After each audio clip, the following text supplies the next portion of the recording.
वाल्मिकी राम कथा अशी सांगते. वाल्या नावाचा एक मुलगा होता, पण वाईट संगतीने तो वाटमाऱ्याच्या टोळीत शिरला. रानावनातून जाणाऱ्या वाटसरूला लुटायचे व त्याला ठार मारायचे, हाच त्याचा धंदा होता. पुढे त्याने लग्न केले. मग लग्न केल्यावर त्याने एक नियम केला. एक वाटसरू मारायला की एक खडा रांजणात टाकायचा. एक वाटसरू मारला की एक खडा रांजणात टाकायचा. अशा खड्यांनी त्याने 7 रांजणे भरले. म्हणजे एवढ्या लोकांनी त्यांनी मारले. मग इतके वाटसरू त्यांनी मारले, इतके वाटसरू त्यांनी मारले. म्हणजे वाटसरू म्हणजे लोक रस्त्यावर जाणाऱ्या लोकांनी, वाल्या कोळी नावाचा ह्या माणसाने एवढ्या लोकांना मारले. मग एकदा नारद मुनी त्या जंगलातून चालले होते, पण वाल्या ऋषीने मुनीला काही जाणत नव्हता.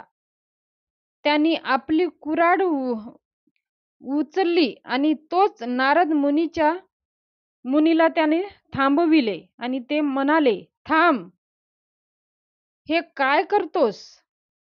मग ऋषी मुनीने त्याला विचारले, नारद मुनीने त्याला विचारले, अरे, लोकांना मारणे पाप आहे.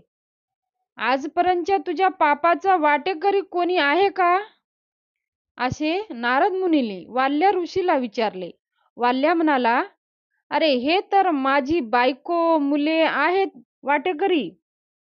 मग नारद हसून म्हणाले, पण तू त्याला विचारून ये, तोपर्यंत मी येथेच थांबतो. मग वाल्या कोळी म्हणाला, तू जर धावून घरी गेलास, पळून गेलास तर मी काय करू? मग नारद मुनी त्याला म्हणाले, मी पळून जाणार नाही, तू मला बांधून ठेव.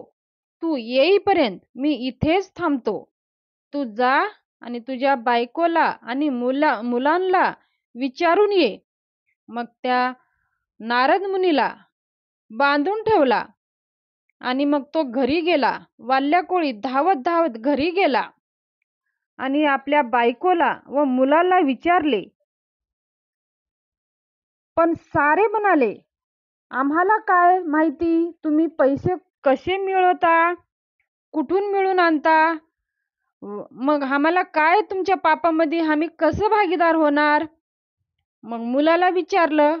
मुलगा म्हणाला, आम्हाला तुमच्या पापामध्ये आम्ही कसं भागीदार होणार? तुम्ही काय करता? तुम्ही आम्हाला आणून देता, आम्ही खातो आनंदानं, हे तुमचं कर्तव्य आहे. मग त्यावेळेस वाल्या कोळी परत आला आणि नारदाचे पाय धरले आणि तो म्हणाला, महाराज, आजपर्यंत मी खूपच पाप केले आहे, त्याचा वाटा घ्यायला कोणीच नाही. मग तेव्हा वाल्या कोळीला कळालं, अरे, हे तर आपण पाप करतोय. मग त्या दिवशीपासनं वाल्या कोळीला राम नामाचं मंत्र दिलं. कोण? नारद मुनीने. मग तेव्हा जाऊन राम नामाचं जप केलं, रामाची भक्ती केली आणि संसार त्यागून दिलं आणि रामचरित्रमानस म्हणजे वाल्मिकी रामायण त्यांनी लिहिलं. तर एवढ्या आपल्या ताकद आहे राम नामामध्ये. पण आपल्या जीवनामध्ये नारद मुनीसारखं गुरु सुद्धा आपल्याला भेटावं तेवढंच आपलं भाग्य आहे. आपल्या जीवनामध्ये गुरुच आपल्याला मार्ग दाखवतात. वाईट मार्गावरनं सरळ मार्गावर आणणारे म्हणजे हे गुरु, सरळ रस्त्यावर नेणारे म्हणजे हेच गुरु. तर आपण श्रीरामाला विनंती करायची आहे, जसं वाल्या कोळीचं जीवन सफल झालं तसंच आपलं पण जीवन सफल व्हावं.